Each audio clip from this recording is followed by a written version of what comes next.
It's a basic human need to ask, who are we? Where do we come from? How did we get here? Why do we look the way we do? 이 이야기는 모든 생물체의 거대한 진화 이야기 중에서 아주 작은 장에 불과합니다. Evolution shows us that we're much more connected to the rest of the world, the rest of animal life, than we could ever have imagined. 인간과 밀접하게 연관 있는 동물들은 알아볼 수 있습니다. 그러나 자세히 보면 포유류, 조류, 파충류, 어류, 심지어 곤충에서도 연관성을 발견합니다. 보다 더 깊이 파고 보다 더 과거로 가보면 모든 살아있는 생물체는 하나의 시작점에서 진화했습니다. 생명의 가계도는 40억 년 동안 내려왔습니다. 이제 그 뿌리를 찾아 거슬러 올라가 보죠. When we look back over time, we find certain signposts, certain key events, the great transformations, the big evolutionary steps. 지구 역사상 몇 가지 거대한 변형들은 생명의 새로운 방식과 길을 열었습니다.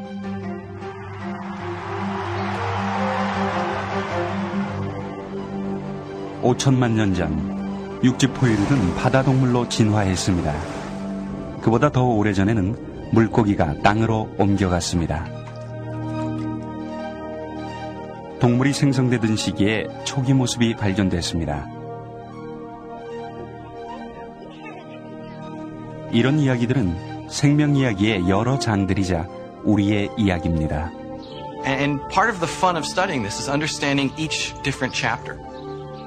Because by understanding those chapters, we can begin to see the unity of life, the common history of all life on Earth.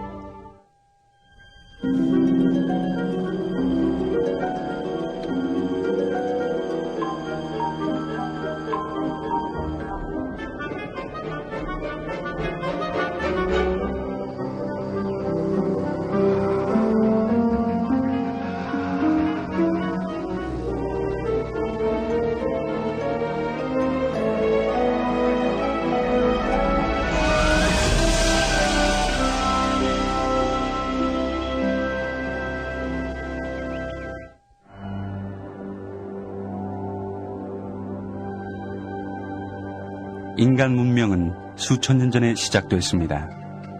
지구의 나이에 비하면 아주 최근의 일이죠.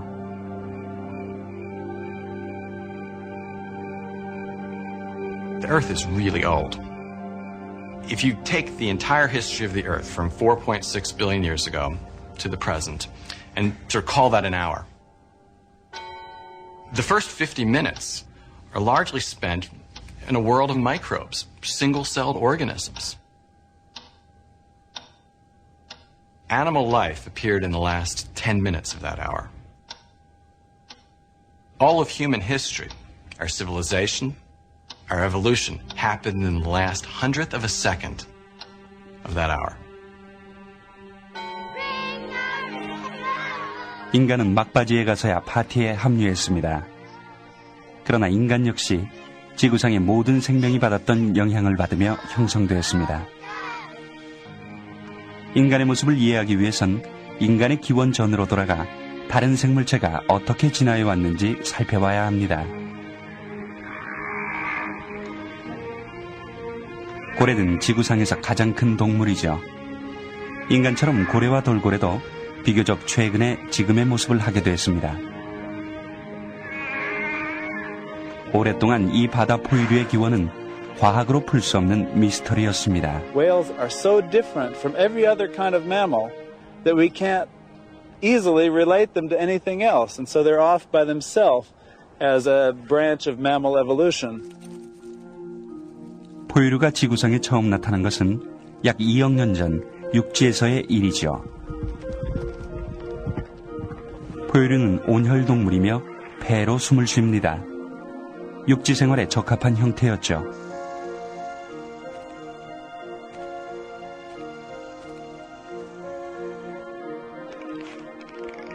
그러나 고래와 돌고래 역시 포유류입니다.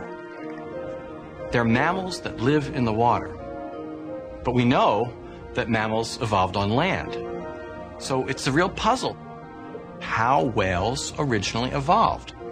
By understanding how that happens, we'll begin to understand how these big jumps, these big transformations happen generally.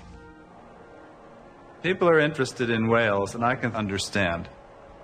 They're so beautiful. Their origin is such a mystery. Whales are one of the few groups of mammals that have really large, complicated brains like we do.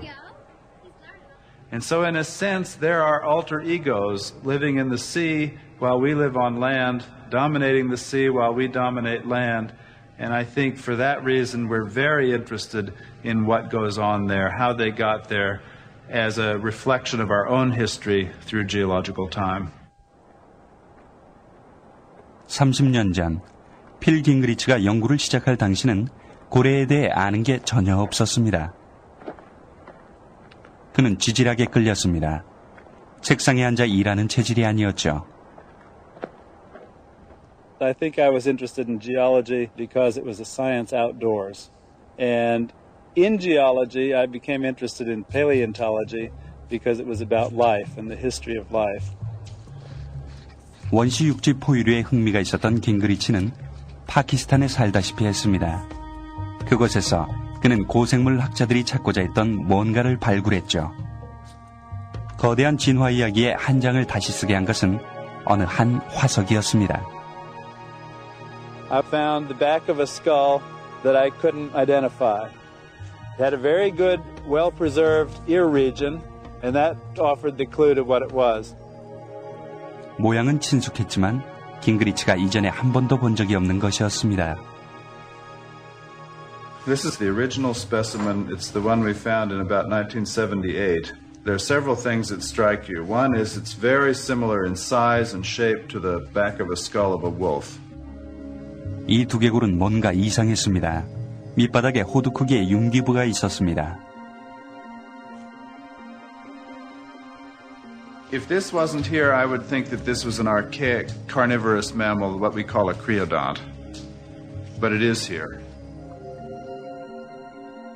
동물의 귀 안쪽 부분이었고 모양이 뚜렷했죠.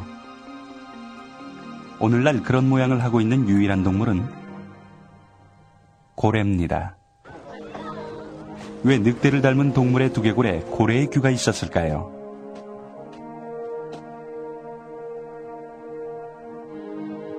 깅그리치는 궁금했습니다. 그는 두개골의 완전한 모양을 만들어 봤습니다. 자신이 중대한 발굴을 한 게 아닌지 의심했습니다. 첫 번째 화석이 고래는 육지 포유류에서 진화했다는 다윈의 학설을 증명하는 것은 아닌지 말입니다.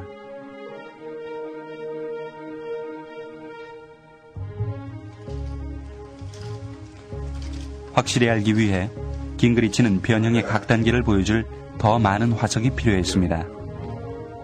과학자들이 과도기 형태라고 부르는 화석이죠.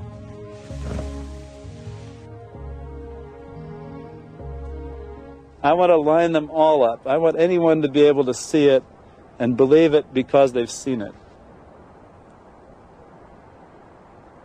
깅그리치는 조사를 위해 다시 파키스탄으로 돌아가려고 했습니다.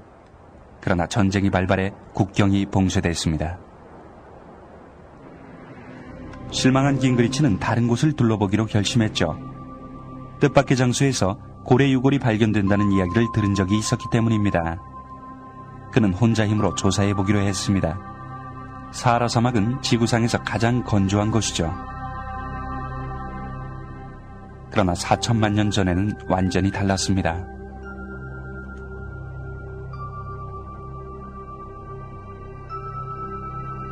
This used to be the sea. Just think of this being the current Mediterranean coast of Egypt backed up about 40 million years, about 100 kilometers to the south of where it is today. 한때 여기 지중해 남쪽에는 층층이 뻗은 100평방마일 사암이 놀라운 이름으로 불렸습니다. 고래 골짜기로 말이죠.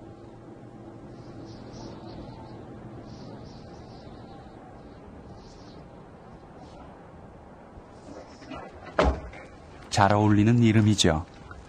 이 불모의 땅 곳곳에 흩어져 있는 것은 장밋빛 돌더미처럼 보였습니다. Here's a Basilosaurus. 돌이 아니었습니다. You can see how big the vertebrae are. Here's the lumbar partly weathered away. 그것들은 4천만 년 된 고래의 유골입니다. There's another one back here coming out of the mushroom. There's one over here. And back over there's one. This whole place is full of whales. 왜 수많은 고래들이 여기에만 집중해 있을까요? 깅그리치는 고래 골짜기가 한때 사각지대인 만이자 수중 모래톱에 의해 대양에서 안 보이는 석호였다고 믿습니다. 고래는 여기서 새끼를 낳고 이곳에서 죽음을 맞았을 겁니다.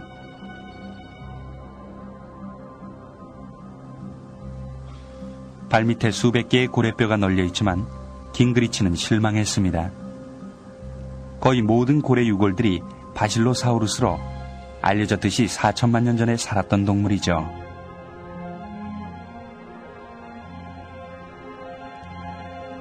바실로사우루스는 물속에서 살았습니다. 고래가 육지에서 진화했다면 바실로사우루스보다 더 오래전에 진화한 것입니다.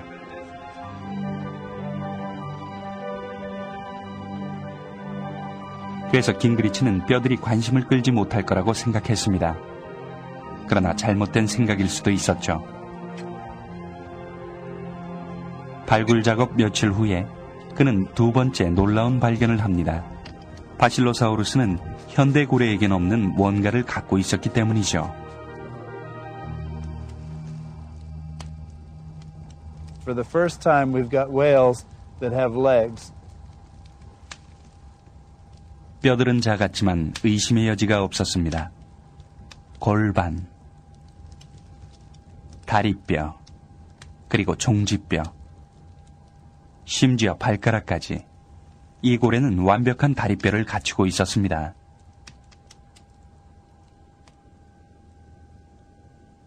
깅그리치는 가능한 한 많은 유골들을 갖고 돌아왔습니다. 고래가 한때 4발 달린 포유류였다는 극적인 증거였죠.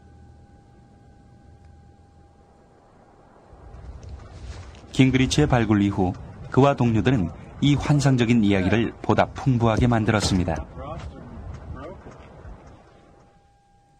과학자들은 이제 고래의 선조가 4천년 전 시노닉스라고 불렸던 늑대 같은 포유류에 가깝다고 생각합니다.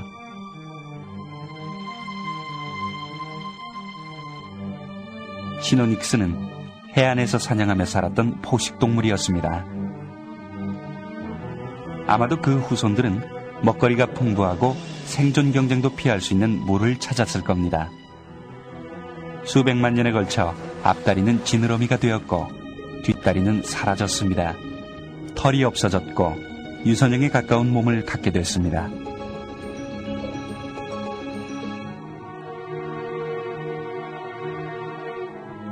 파키시투스라고 이름 붙여진 깅그리치의 첫 발견 이후 고래의 변천사는 늘어나게 되었습니다. 이제 바실로사우루스를 비롯해 암블로케투스, 루도케투스, 도르돈 등을 포함하게 됐습니다. 이들은 고래 진화의 또 다른 요소로 밝혀졌습니다. 고래는 물속에서 호흡하기 적합하도록 콧구멍이 점차 머리 위로 옮겨갔습니다. How did whales lose their legs? As the years went by, they evolved into newer types of. 깅그리치가 할 일은 다윈이 주장한 학설을 증명하는 것입니다. 찾아 나선다면 진화의 증거들은 주위에 널려 있습니다.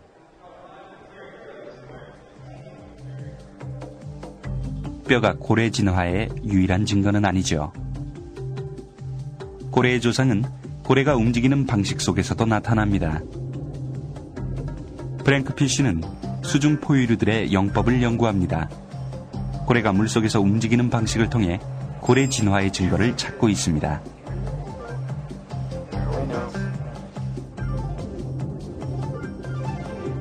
The big question is, how do you go from a terrestrial mammal that ran around on all four legs to something such as a dolphin, which now doesn't have any legs at all and is well adapted to swimming in the oceans? 고래는 물고기 모양을 하고 있지만 물고기처럼 헤엄치지 않습니다. 물고기는 상어처럼 척추를 좌우로 흔들면서 헤엄칩니다. 그러나 포유류는 다르게 헤엄치죠. 수달은 척추를 위아래로 물결치듯 헤엄칩니다. 고래의 영법과 같은 방식이죠. 육지 포유류가 척추를 사용해 달릴 때도 같은 방식으로 움직입니다.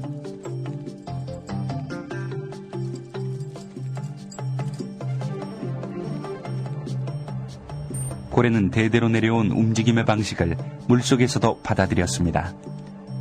5천만 년이 지난 지금도 관찰할 수 있죠. In one sense, evolution didn't invent anything new with whales. It was just tinkering with land mammals. It's using the old to make the new. And we call that tinkering. And it does this in every animal group at every time during evolutionary history. 고래의 기원은 5천만 년 전에 살았던 4발 달린 육지 포유류였습니다. 그러나 육지 포유류 역시 그보다 훨씬 이전에 이루어진 변형의 소산이었죠. 몇 억만 년 전에는 육지에 동물이 없었습니다. Before then, all our distant ancestors lived in the water. So at some point, you had the shift from life in water to life on land. That's a huge change. 그 순간은 물고기가 물 밖으로 나와 육지를 기어가는 때였습니다. If these early animals hadn't made the transition, we wouldn't be here today. And it's important to understand how and when and possibly where that transition took place. 물을 떠난 최초의 생물은 뭔가를 시작했습니다. 후손들은 오늘날의 파충류, 조류, 포유류로 진화했습니다.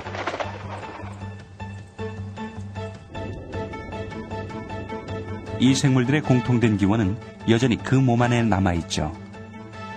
인간처럼 이 동물들은 사지를 갖고 있는데 모두 4발 달린 척추동물이죠.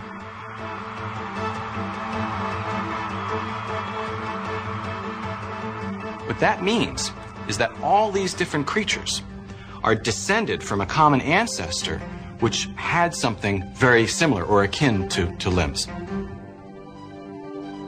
과연 공통된 조상은 무엇이었을까요? 어떻게 3억 7천만 년 전에 물을 떠났을까요?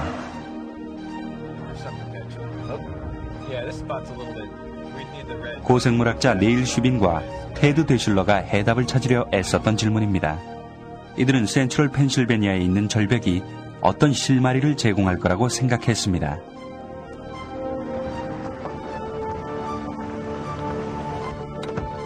All right. It's a good day for fossils. What do you say? Great day. Let's find some. All right. Hey, Doug. Hey, Doug. Good. Good trip up. What'd you say we go over here? Good. Did some good digging in today. 초기 4발 척추동물 화석이 있을 것 같지는 않은 곳입니다. 그러나 이곳 언덕의 바위들이 동시대의 것들이어서 여기에 왔습니다. 데보비안이라고 불리는 지구 역사의 시기 동안 축적된 것들이었습니다. Back in the Devonian, this place was very different. It was south of the equator. Remember, the continents are continually moving around. And back at this time, we're actually dealing with a much more tropical climate in Pennsylvania. 몇 억 년 전에 이곳 지층에 있는 화석과 퇴적물들이 강바닥 위로 쌓였습니다.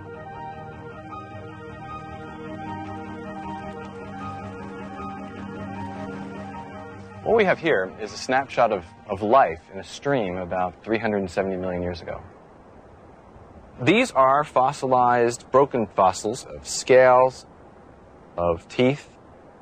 This little bone here, it's a spine of a creature known as a spiny shark. 대부분의 화석이 부서져 있어 큰 가치는 없었습니다. 그러나 바로 이곳에서 데슐러는 한 번도 본 적이 없는 무언가를 우연히 발견했습니다. 작은 어깨뼈였는데 물고기의 뼈가 아니었습니다. 약 3억 7천만 년 된 4발 달린 척추동물의 어깨였습니다.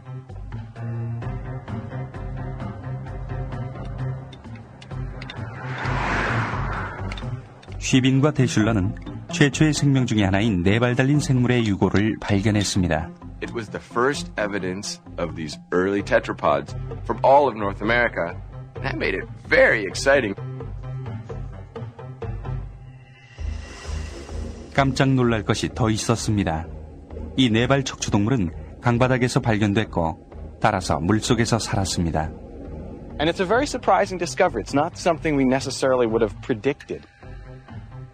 팔다리가 있는 동물이 왜 물속에 살았을까요? 팔다리는 땅에 적응하기 위해 진화한 것으로 여겨졌었죠. The old idea was that the fish came on shore first and then developed the legs. And what we now think is that the tetrapods developed the fingers first and then left the water. 캠브리지 대학의 제니 클렉은 교과서의 내용이 잘못됐다고 생각했습니다. The story that you'll find in many of the old textbooks and the pictures that you'll see in the books, children's books, museum galleries, is a picture of a fish stranded in a drying pool trying to support itself out of water. And it looks really odd if you look at it objectively.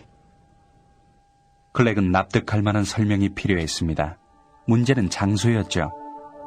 한 줌의 초기 4발 척추동물의 화석이 발견된 바 있었는데 대부분이 최근 그린랜드 벽지에서 나왔습니다. 그녀는 수년 전 그린랜드 탐방여행 일지에 썼던 메모를 따라갔습니다. 메모는 어느 이름 없는 산에 있는 4발 척추동물의 화석을 언급했습니다. 클렉은 그 뼈들을 찾기 위해 그린랜드로 날아갔습니다.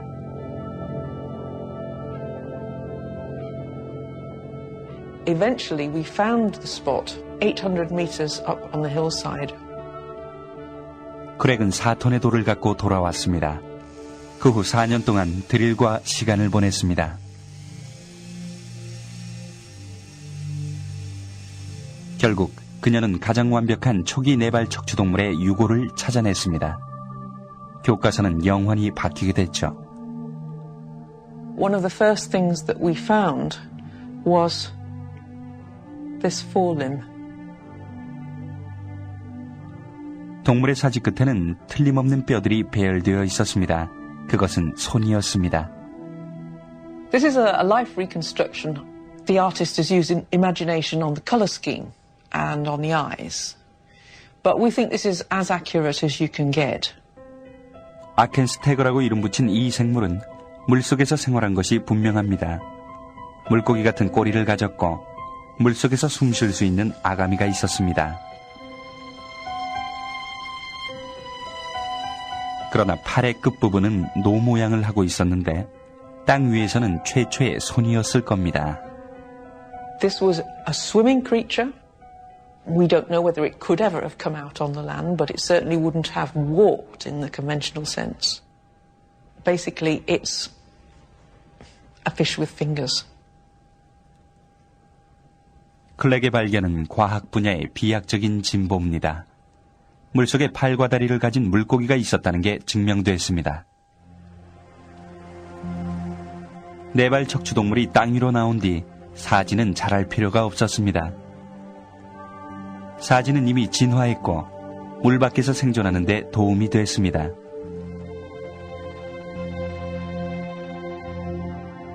사지의 기본 형태는 몇백만 년 동안 존재했습니다. 이미 기본적인 형태를 갖추고 있으면서 지느러미가 사지로 바뀌는 변이는 몇백만 년이 넘도록 작은 변화들이 계속 일어나면서 발생했습니다. There's really no goal to evolution.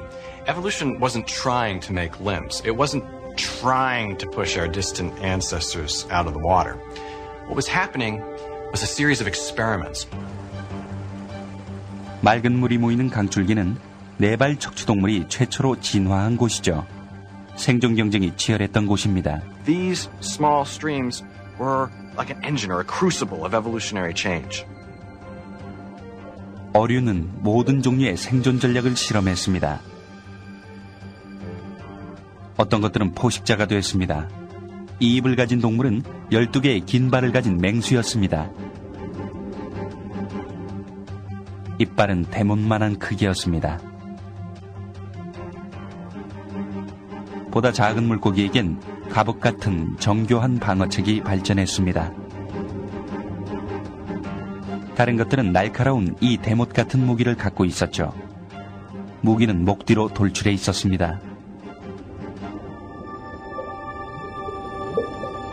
이 무기들은 무시무시한 세계에서 생존하기 위한 도구였습니다. 새로운 팔과 다리는 네발 척추동물에게 또 다른 생존 방식을 제공했을 겁니다. It was to get out of the way. It was to get onto land. And what enabled those animals to get out of the way, that is, to get out of the water, were these new features, like limbs. 이들은 기회가 풍부한 새로운 세계를 찾아 탈출했습니다. 물에서 육지로의 변화는 새로운 형태로의 전이를 실험하는 최근 사례에 불과합니다.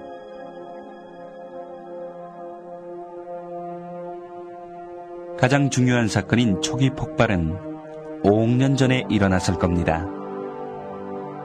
모든 동물에게 영향을 끼쳤죠.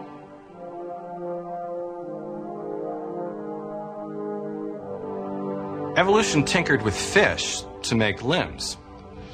But fish carry the baggage of their own past. Think of a fish. It has a head, it has a tail, and a bunch of fins in between. That's a body plan, the way the body's put together. But that's just one of many ways of putting animals together. I mean, some animals are like discs, like jellyfish. Other animals have lots of little legs. The question is, what sort of tinkering led to these body plans? I mean, really what we're dealing with here is the origin of animals. 화석 기록에 의하면 동물들은 5억 7천만 년 전 갑작스런 폭발을 겪으며 지구상에 등장했습니다. 과학자들은 이 중대한 변화를 캄보디아기 폭발이라고 부릅니다. The Cambrian explosion was effectively one of the greatest breakthroughs in the history of life. About 500 million years ago, suddenly things change. We have this extraordinary explosion of diversity. And this sudden appearance of the fossils led to this term, the Cambrian explosion. And Darwin, as ever, was extremely candid. He said, look, this is a problem for my theory. How is it that suddenly animals seem to come out of nowhere? And to a certain extent, that is still something of a mystery. 캄보디아기 폭발에 관한 대부분의 지식은 어떤 유일무이한 발견의 성과입니다. 역사상 가장 위대한 화석의 발견일 겁니다. 캐나다 로키 산맥을 오르는 동안 고생물학자 찰리 월커트는 수천 개의 아름답고 섬세한 화석이 묻힌 이암판층을 발견했습니다. 바다에 서식했던 이 동물들은 물 밑 진흙더미 속에서 대참사를 맞았죠. 그 후 5억 년이 흘러 동물들이 매장됐던 바다바닥은 산의 정상이 됐습니다.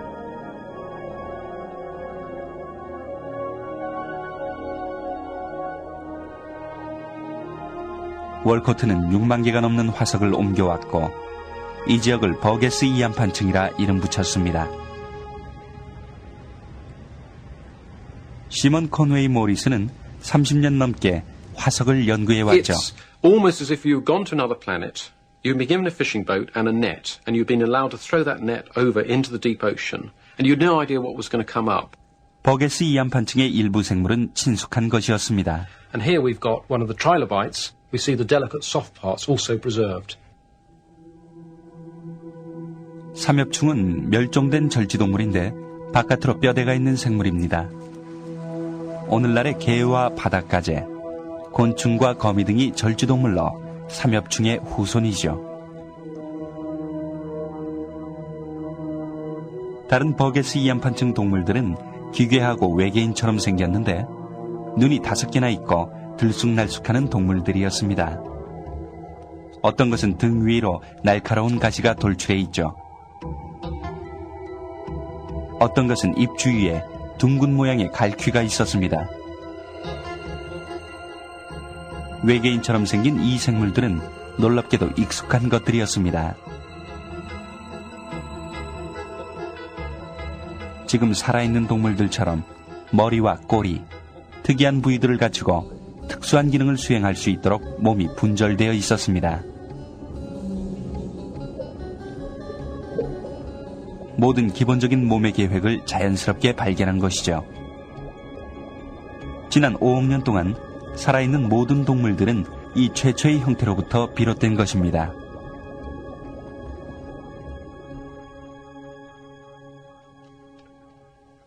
인간의 조상을 볼 수 있을지도 모릅니다. And maybe this is the crown of the Burgess Shale. This is Pikaia. 아주 작은 생물체인 피카이아는 버게스 이안판층에서 가장 희귀한 화석 중의 하나죠. 척추를 닮은 신경코드가 있는 유일한 생물입니다. 그것은 파카이와와 같은 생물들이 뼈대를 갖고 있는 모든 동물의 선조라는 것을 의미합니다. The idea is that this might be the precursor of the fish, and so ultimately, through a long evolutionary story, ourselves. Why does a Cambrian explosion matter? It matters for lots of reasons, and basically it's part of our history, it's where we came from, and that matters very much. This is the time when the animals first appear. We look back and we can see part of our history unfolding. So what do we learn by looking at 600 million years of animal history? Evolution's tinkering with mammalness to make whales. In the same way, it's tinkering with fishiness to make tetrapods. And it's tinkering with animalness to make all the different body plans that we see. All these different creatures are variations of the same theme, restated over and over again. The question was, what was evolution tinkering with? One of the remarkable discoveries of the last 20 years is that evolution's not tinkering with the bodies. It's tinkering with the recipe, the machinery that builds bodies. What is that recipe? What is that machinery? It's the genes. 화석은 시대별로 동물 몸의 변화를 기록합니다. 그러나 어떻게 몸이 변했는지는 알 수 없습니다. 진화의 유전자 메커니즘 연구는 거의 한 세기가 걸렸습니다. 마침내 과학자들이 메커니즘을 발견했을 때는 깜짝 놀랐습니다. 너무나 간단했죠.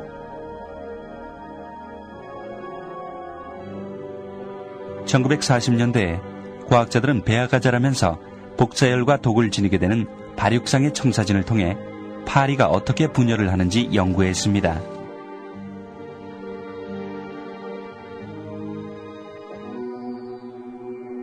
과학자들은 파리의 DNA에 손상을 입혀 변화를 주었습니다. 발육 중인 각각의 배아 세포 속에는 DNA로 불리는 사슬 모양의 분자가 있습니다. 실험은 DNA가 어떻게든 배아 분열에 영향을 준다는 것을 보여줬습니다. 문제는 바로 어떻게였죠. 과학자들은 DNA 자체가 분절된 채 구성된 유전자였다는 것을 파악하기 시작했습니다.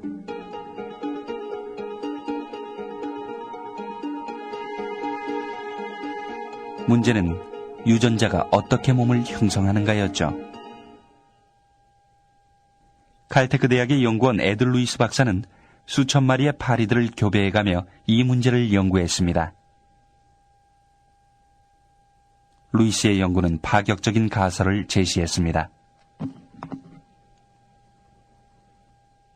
그는 놀라울 정도로 간단한 메커니즘이 배아를 형성한다고 제안했습니다. 그는 단일 유전자에 의해 자라도록 관리한 파리의 각 분절을 기록했습니다. 일종의 유전적 공구들인 일련의 작은 유전자는 몸 전체에 퍼져 있었죠. And as you looked at these genes, you said, this one affects this part of the body, this affects the next part of the body, and this affects the next part of the body. That was an astonishing observation. 너무 간단해 보였기 때문에 놀라웠습니다. 그 누구도 단일 유전자가 몸의 구조처럼 복잡한 뭔가를 통제할 만큼 강력한 것이라고는 생각하지 못했습니다. 단일 유전자가 동물의 전체 분절들을 명시한다면 유전자들은 몸의 건축가 역할을 하는 것이었습니다. 만일 유전자들 중에 하나가 잘못된다면 몸에 현격한 변화를 가져옵니다.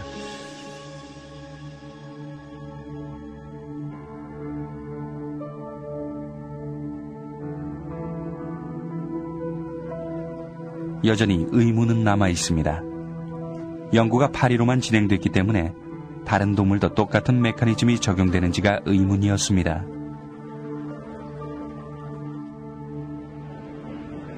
해답은 스위스에서 나왔습니다.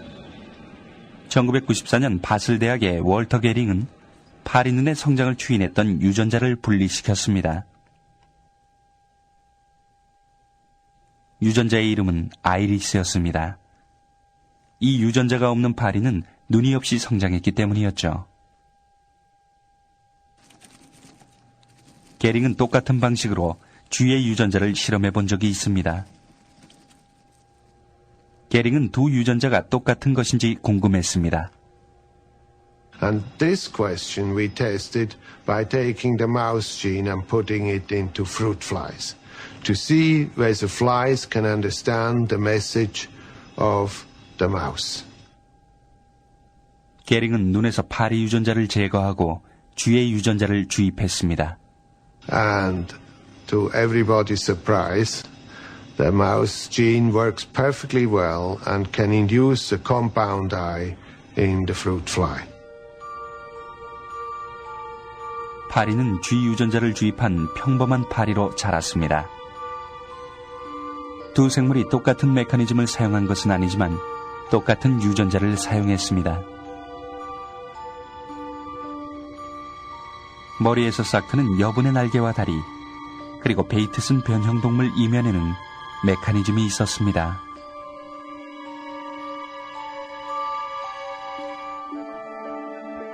한 세기 동안의 긴 연구는 완성되었습니다.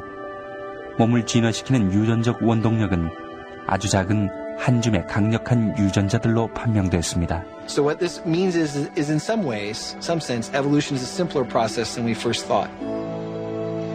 When you think about all of the diversity of forms out there, we first believed that this would involve all sorts of novel creations, starting from scratch, again and again and again. We now understand that no, that evolution works with packets of information and uses them in new and different ways and new and different combinations without necessarily having to invent anything fundamentally new, but new combinations. 갑자기 동물들 간에 공유하는 형태가 이해됐습니다. 동물들은 서로 닮았는데 몸을 만드는 일련의 유전자가 똑같기 때문이죠. 오래전에 살았던 공통된 선조로부터 물려받은 유전자죠. And what we see now among all the animals are just variations on a body plan that existed 500 million years ago. And there's only one inescapable conclusion you can draw from that, which is if all of these branches have these genes, then you have to go to the base of that, which is the last common ancestor of all animals, and you deduce it must have had these genes. So the whole radiation of animals, the whole spring of animal diversity has been fed by essentially the same set of genes. 에드루이스와 공동 연구자들은 동물들의 신체를 만드는 보편적인 유전자 세트를 발견한 공로로 1995년 노벨상을 받았습니다. And so yes, it came as a huge surprise, not only to people like my mother, who says, "My God, an earthworm and a mouse, an earthworm and me, share things in common," but it came as a surprise to other scientists that there was this profound conservation of mechanism of building embryos among all these different kinds of animals. 인간은 어떨까요? 인간의 몸도 다른 동물들을 만들었던 똑같은 유전자로 만들어졌을까요? 하지만 인간은 다릅니다. 어떤 동물도 인간처럼 창조되지는 않았습니다.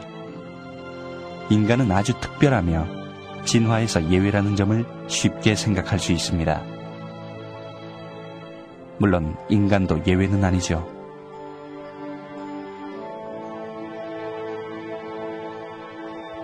인간의 변형은 다른 동물들의 변형과 전혀 다르지 않습니다. 인간의 중대한 전환점은 약 700만 년 전에 발생했습니다. 우리의 선조가 나무에서 떨어져 두 다리로 걷기 시작한 바로 그때입니다. We don't know exactly when or even where our ancestors became upright and bipedal. We think it goes back well over 4 million years when these ancestors came out of the trees and began to exploit food sources on the ground in terrestrial habitats. One of the key elements that would have been so useful to them would have been freeing their forelimbs, their hands, to be able to gather and carry foodstuffs over long distances. Once that happened, it opened up an extraordinary breadth of possibilities and opportunities. 대부분의 두 발로 선 유인원은 커가는 머리를 위해 숲의 가지를 제거했습니다. 결국 가지가 유인원을 현대인간으로 이끌었습니다. 그렇다면 이 전환은 어떻게 인간을 두 발로 걷게 했을까요? 텍사스 대학의 라이자 시피로는 원시 생활에서 그 실마리를 찾았습니다. When you look at the fossil record, all you have really is a pile of bones.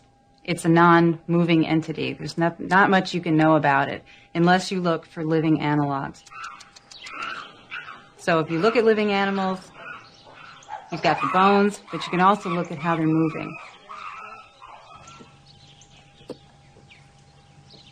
살아있는 여우 원숭이는 5천만 년 전 나무에서 살았던 영장류를 닮았습니다. 인간은 여우 원숭이로부터 진화하지 않았지만 여우 원숭이는 인간의 먼 조상과 가장 유사하게 살고 있는지도 모릅니다. When we're trying to reconstruct a scenario about how humans evolved bipedally from this ancestor, we have to know what it was we started from if we're going to come up with an explanation for not only how we made that transition, but why. 여우 원숭이처럼 초기 유인원은 여러 가지 방식으로 움직였을 겁니다. 네 다리로 내려가고 나무로 황급히 올라가고 심지어 수직으로 뛰어오르기도 했을 것입니다.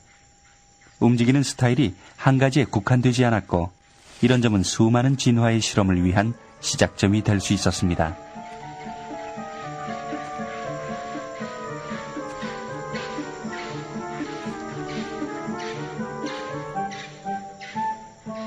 있을 법한 일들이 드디어 일어난 것이죠.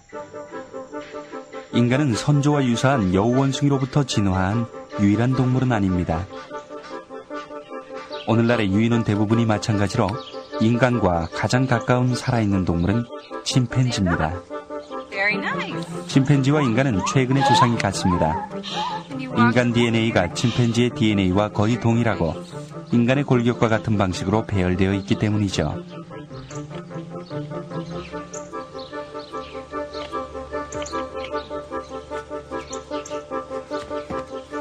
그러나 인간과 구별되는 몇몇 육체적 차이는 엄청난 차이를 만들었습니다. 침팬지는 두 발로 걷지 않습니다. 침팬지는 다른 방식으로 이동하도록 진화했는데 이를 너클워킹이라 부르죠.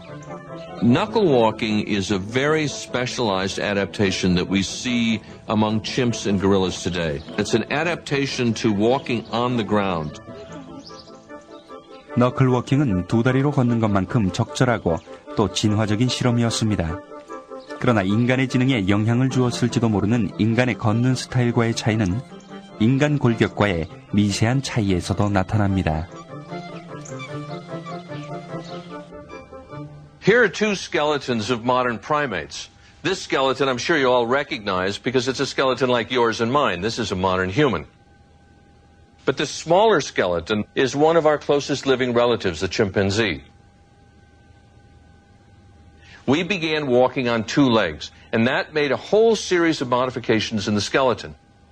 In humans, the spinal cord comes out of the base of the skull and points straight downwards, rather than coming out of the back of the skull.